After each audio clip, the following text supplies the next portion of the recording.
Hi, I'd like to introduce everybody to two of the board members of the Bucks County Foodshed Alliance. I want to introduce you to Chef Kelly Unger, who is the owner of the Rooster and the Carrot Cooking Studio, which is a farm-to-table cooking studio for cooking classes.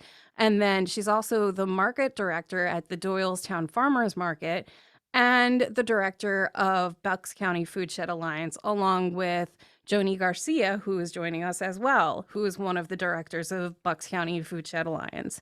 Now, seeing as how both of you are on the board of Bucks County Foodshed Alliance, who are you guys? Who encompasses it, and what are some of the goals of Bucks County Foodshed Alliance? Thank Yes. you. The Bucks County Foodshed Alliance was founded in 2006 by a grassroots group who wanted to make the bounty of our local farms more accessible to our community and provide organic farmers predominantly at the beginning, but all farmers in our area really with a market for their products. So the first initiative when the group founded itself was to create a farmers market, which is now the self-supporting year-round Wrightstown Farmers Market. And then in 2017, we were asked to take over the Doylestown Farmers Market, which is the oldest continually operating farmers market in Bucks County, this year celebrating 47 years. And both markets are producer-only markets. So you have to either grow or make what you sell at the market. And if you make it, it needs to be from local ingredients or sources. And today, Bcfa's activities continue to expand and evolve in order to keep building a resilient local food system through connection, education, and collaboration. Now, what are some of the other goals that you guys have as far as supporting small farms? Yeah, so I can go ahead and take that question. And just to give you an idea of kind of who we are and who some of the board members are, so we are an all volunteer board and we have one paid administrator, and we're actually hiring at the moment. We're hiring for our administrator position. And each board member possesses a very unique skill and knowledge set, which tends to complement each of the other members. So each of us, we feel like, knows a different piece of the local food puzzle, and then together we're kind of able to put it all together. So on our board, we have a farmer, we have a chef, we have Chef Kelly, soil experts, professionals proficient in food access. We also have advocates, a registered dietitian, and all of us are diverse but similar in that we are really passionate about the community and also sustainability. So it's kind of a little bit about who we are. And then as far as our goals for the group, we do have two big overarching goals for Bcfa. The first is to strengthen our farming economy. So right now our board is focused on helping conventional farmers convert to regenerative or organic farming practices. And this was actually the main topic of our farmer forum that we held earlier this month, which I'm sure we'll get into a little bit later.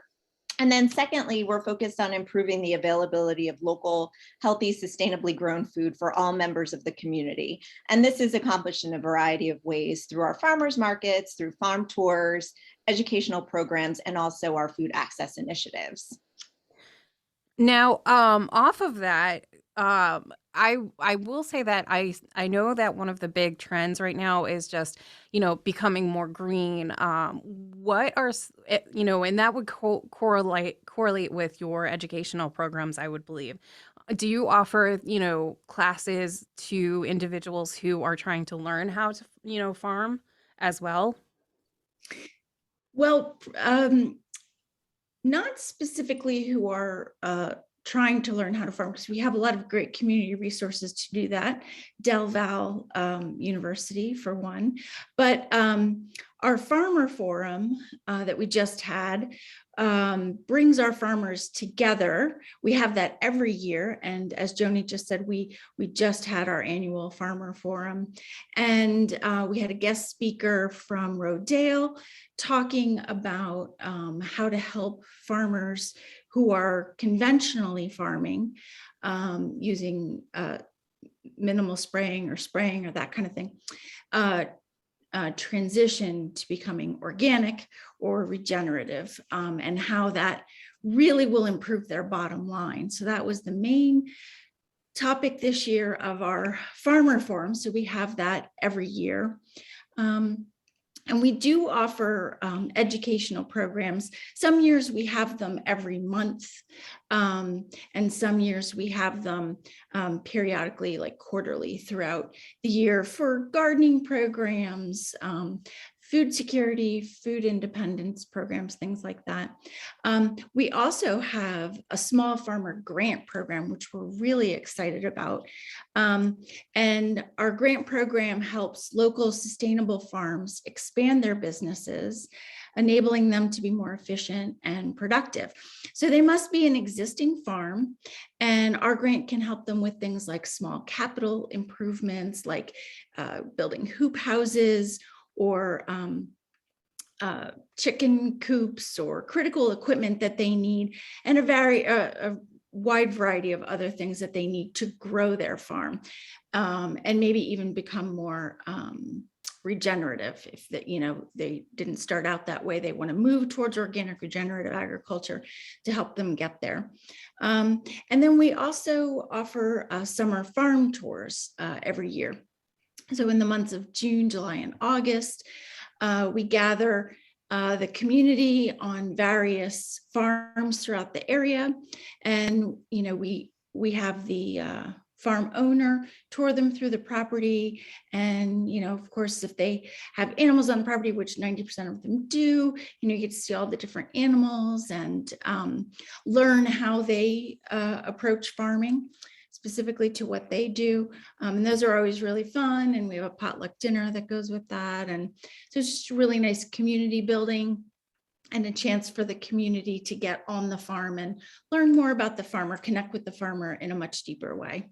And then, of course, our farmers markets, which I talked about, are our two farmers markets, Doylestown Farmers Market and the Wrightstown Farmers Market. And they really manifest our mission and are crucial to maintaining a vibrant local food system and economy. And we're very proud of both of our markets. They're doing really well. And also, I want to mention, on our website, we have a local food map that one of our board members worked particularly hard on. And so anyone can just head to our website, bucksfoodshed.org, and take a look at our food map. It's interactive, so it's coded for restaurants that are using or sourcing from local farms.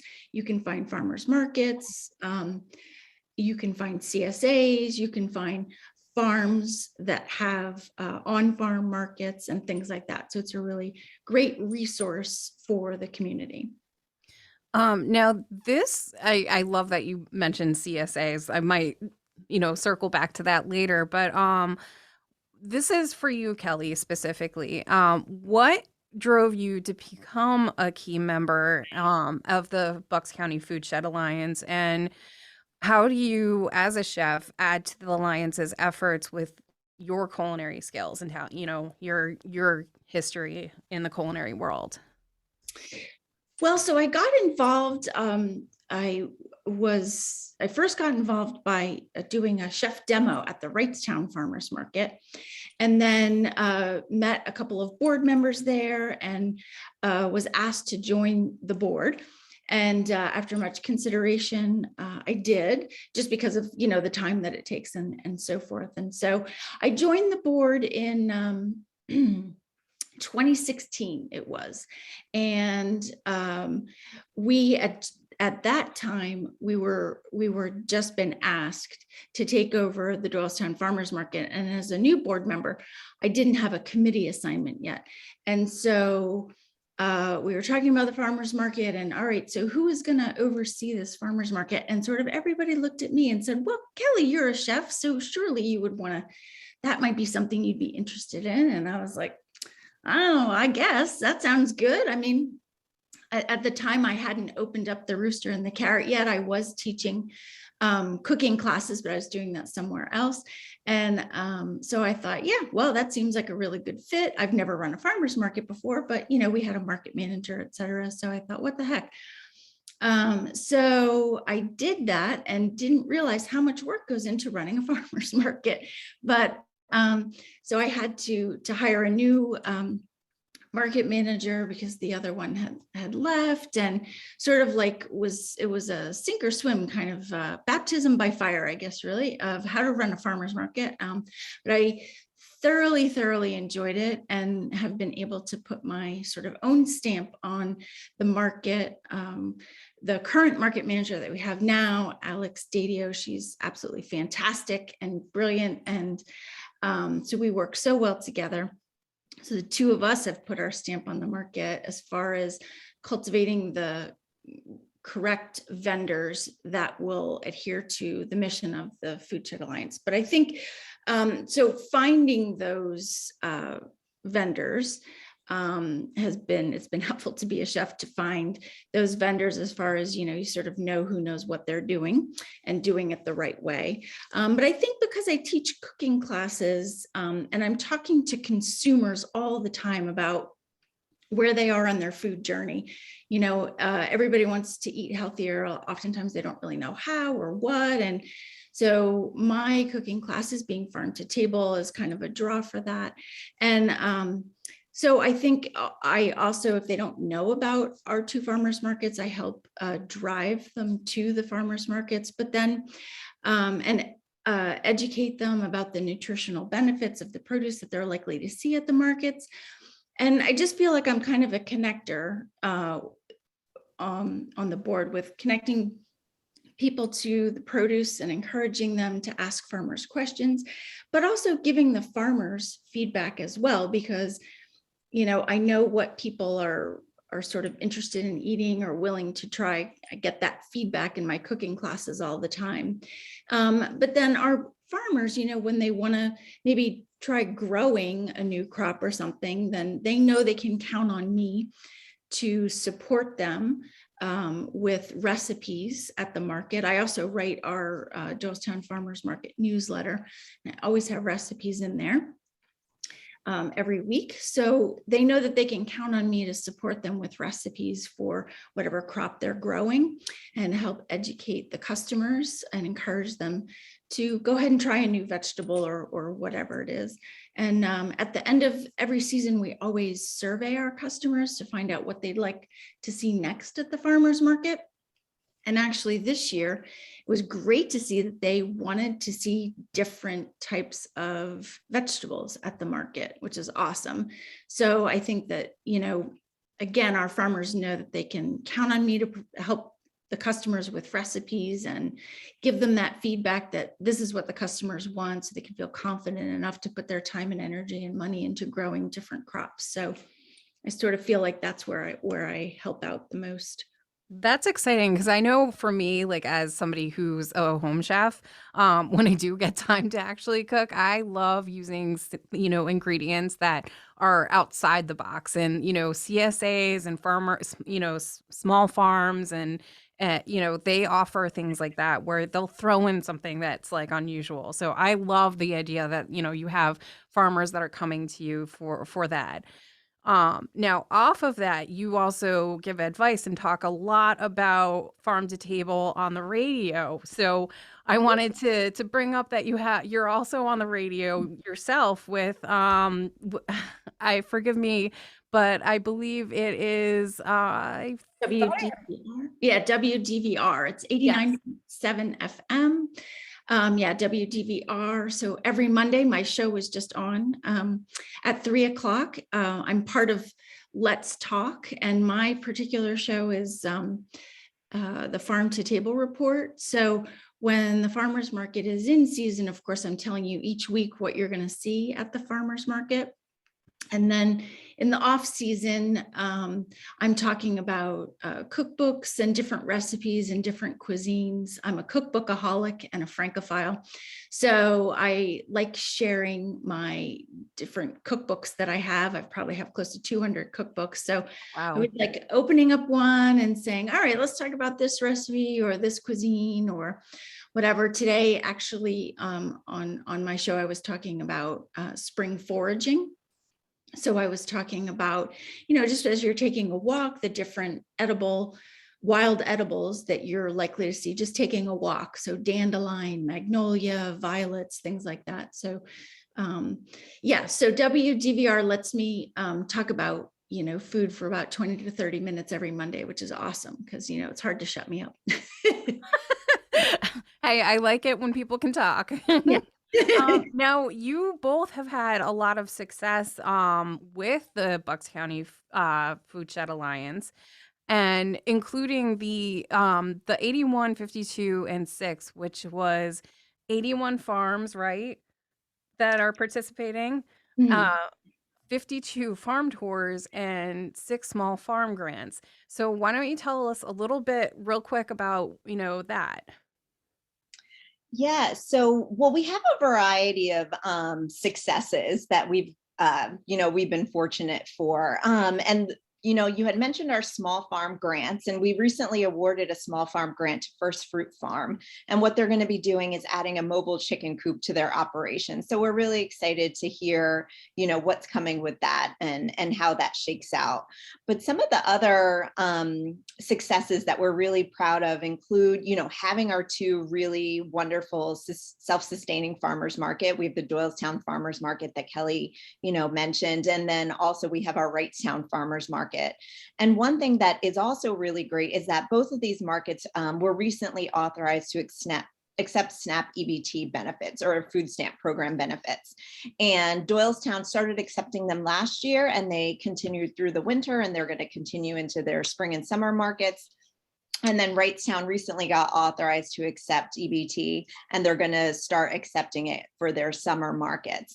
And on top of accepting federal benefits, Bcfa is sponsoring a dollar matching incentive program. So whenever a customer comes in and spends $5 at SNAP, using their SNAP card at the market, they get an additional $2 in incentive dollars to spend that day or another day at the market. So it really does help to stretch the food dollars of limited resource community members, and then also put some additional money into our local farmers and producers. So we're really excited about that. That's huge. Yeah, and the funding for that incentive program was provided through the Ottsville location of Kimberton Whole Foods through their Roundup at the Register program. So we're excited to be able to continue with that incentive program this year. So that's something we're working on. And yeah, and we also work with local government. So local government a lot of times will use us as a resource regarding local farming issues. So we were recently brought into a conversation about how to encourage more local restaurants to purchase directly from farms and use local ingredients. So we're happy to be engaged in that conversation too. That's exciting. And, especially because the fresher the ingredients, the better it is for, the people that are ingesting it, but also the flavor comes out more when you're Totally. cooking with fresh. Yep. So now what else outside of all of those programs, which that was a lot to unload, what else can we see with your 2022 season? Yeah, so we have the Doylestown Farmers Market is going to be opening up for the season on April 16th. So that's coming up really quickly. So everybody mark their calendar and come out for our opening day. The Wrightstown Farmers Market is continuing their winter market through April, and then the summer market will begin in May. And then in June, we're going to be launching a Feed a Family Support a Farmer program. And so this is something that's brand new, and we're really excited. And what we're going to be doing is using funding provided from a grant that we received from the Burpee Foundation. And we're going to be able to use that money to purchase excess produce from local farms and then donate it to shelters and food banks in the community. And then the produce that's donated will be accompanied with nutrition education materials and different recipes. So people who are getting the produce know what to do with it. That's So we're great. excited for that. Yeah.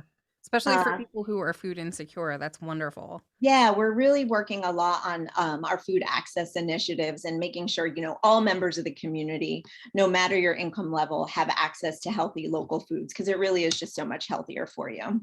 Yeah. Yeah. Now, how can people get involved with Bucks County Foodshed Alliance and get involved with some of the programs that you guys are offering? Well, we always encourage volunteers. We always need help with writing articles about food for our monthly Bcfa newsletter. And then with the summer farm tours coming up, we always like to have an article in the newsletter about the summer farm tour. So we definitely like to have volunteers for that, who, if you like to write, that might be right up your alley, and write about food and farms. And then you can help out, volunteer at both of our farmers markets. And then we definitely need volunteers to drive the donated produce from our farmers markets to the donation sites for the Feed a Family Supportive Farmer program that Joni just talked about. And then, of course, financial donations. If you are short on time, financial donations are always welcomed, appreciated, and accepted on our website. And so there's a contact form on our website that you can just head to our website, bucksfoodshed.org, and fill out the contact form and let us know there which type of volunteering might suit you. That's wonderful. Now, how else can they get in touch with you to take classes at the Rooster and the Carrot, and find you guys online? So for my business, the Rooster and the Carrot, you can head to theroosterandthecarrot.com, and I offer seasonal cooking classes. So the spring schedule is up. Unfortunately, all of the public classes are sold out right now. So, and I'll be taking a break for the summer, so I'll be back in the fall, but you can head to theroosterandthecarrot.com just to see what type of classes that I offer, to give you an idea of what might be coming for the fall. And then my email at the Foodshed Alliance is kelly.u@bucksfoodshed.org. And then Joni is joni.g@bucksfoodshed.org. And if you can't remember any of those things, you can always head to our website, bucksfoodshed.org, and just fill out that contact form. That's great. Now, do you have any other events that are coming up soon? Opening day is just a massive event in and of itself, and it's coinciding with Earth Day for us at the Doylestown Farmers Market. And also this season, because we are clear of COVID, we're going to start getting back to our tasting program. So pre-COVID, we would often have tasting events throughout the season. We primarily did it with tomatoes, when you had the different varieties of tomatoes, we would, cut those up, and people could sort of, was like a taste before you buy kind of thing. And then our, peaches and apples and things like that. But this year, we want to have a tasting event every month. And we want to help educate you about the different types of produce that are at the market that might look strange to you, that you might not be familiar with. So those are really what our tastings are zeroing in on this year, though we will also have a tomato tasting and a peach tasting, because everybody loves tomatoes and peaches. But so our first tasting is going to be April 23rd, and we're doing microgreen shoots and leaves. So we have a microgreens vendor at the market, and she grows, every type of microgreen you can possibly imagine. So she's going to be participating in that, and then micro leaves. So you'll get to taste pea shoots and baby herbs and things like that. So, and they're bursting with flavor. And so every month we'll have some kind of tasting like that, and obviously recipes to follow. So we're really excited for opening day on April 16th. The market is open from 8 to 1, and everybody will just be so excited to finally be back on South Hamilton Street in Doylestown in the borough, and see all of our friends again. And our market is blessed with a lot of four-legged customers as well. We're a big dog-friendly market. So I know I'm personally excited to see all of our dog customers again, as well as our human ones. So we're really looking forward to opening day. Well, I'm excited for you too, and I would be super excited for your microgreen tastings because I love like the bitterness or the pepperiness of a good basil that's a pepper basil or lemon basil, like even just the florals that are edible. So Right. that's There's a thank you. separate, yes, and there's a separate, I think it's in, is it June? I think in June, we're doing specifically edible flowers. Oh, nice. That's going to be a fun one. So it would be a good idea to subscribe to our weekly newsletter at the Doylestown Farmers Market. And our website is sort of attached to the Bucks Foodshed website. So you can just head to bucksfoodshed.org and you'll find take you to the Doylestown Farmers Market website. You can sign up for our weekly newsletter so you can get a recipe every week and education about botanical information about vegetables and who's coming to the market. Every week we have live music. Wrightstown does as well. So we have just an amazing array of vendors, and I'm really excited to sort of get the band back together and see everybody. So it's going to be fun. All right, Kelly and Joni, thank you so much for joining us on Food Farms and Chefs. And I want to give a huge shout out to Gene, who outlined all of the questions for you guys to answer. So Gene Blum, thank you so much for providing those for us. And we look forward to your opening day. Thank you. Thank you.